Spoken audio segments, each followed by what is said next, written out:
in our opinion, what we're seeing in the world today is this mixing of a couple very dangerous variables. On the beginning, you've got the worsening economy. Everybody gets that. We see that.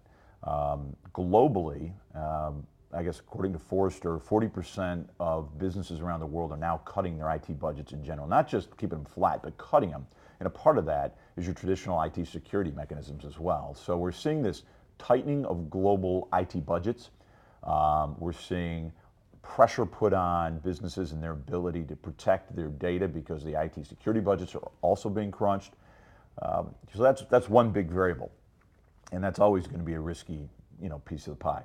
The other two things that are happening at the same time is as that's going on, we're seeing a dramatic increase in both the insider threat because of the valuable data that resides inside an enterprise and the ability to get to it, and the organization of the outside threat into a for-profit exercise.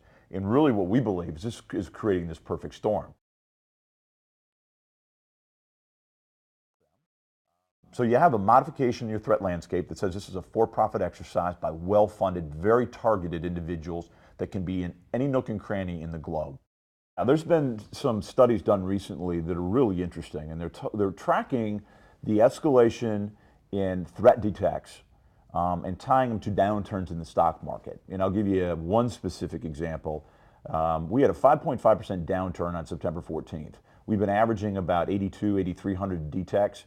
That day it escalated to almost 32,000, known new detects. So, and that's just one day example. We've got a dozen of those that tie it out and say it's more than just a one-time activity. So as there's pressure and as things get worse in the economy, these guys aren't sleeping. They're ratcheting it up. They're finding ways to take advantage of downturns in IT budgets, holes that are being left open because we just don't have the money to close them.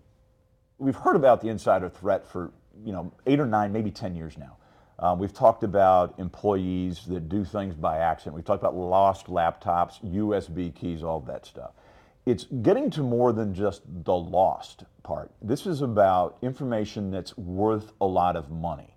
And the ability to get your hands on it is easier than anybody really expects. So as people are nervous about their jobs or losing their jobs, they are doing things that they wouldn't ordinarily do because they're being asked to by these well-funded people on the outside.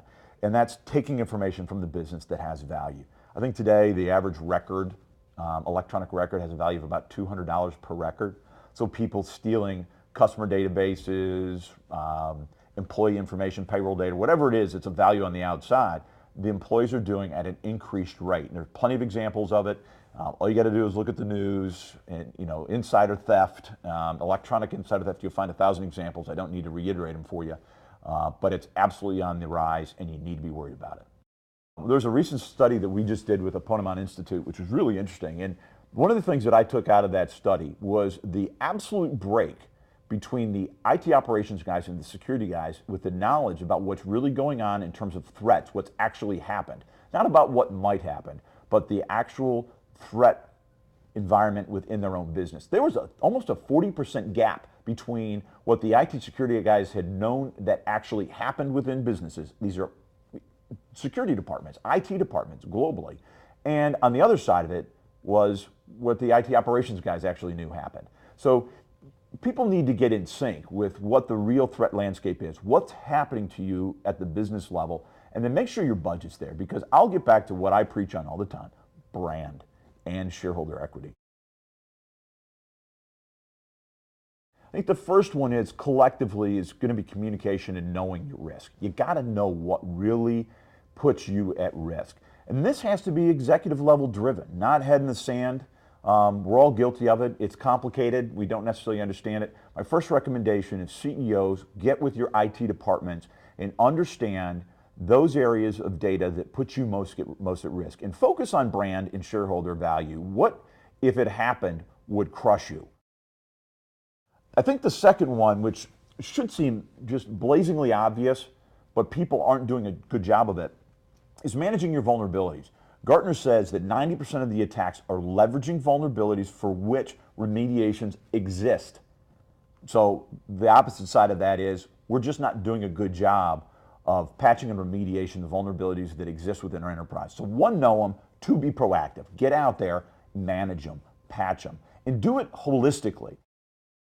On the third side of that, probably be, maybe taking a whole new approach to malware. Our vision of malware is that last year there were 5.5 million unique examples of malware released into the market. You cannot keep up with that. And if you can't keep up with it, you better figure a new way to address it. So what we're talking about today is a change in how we address it.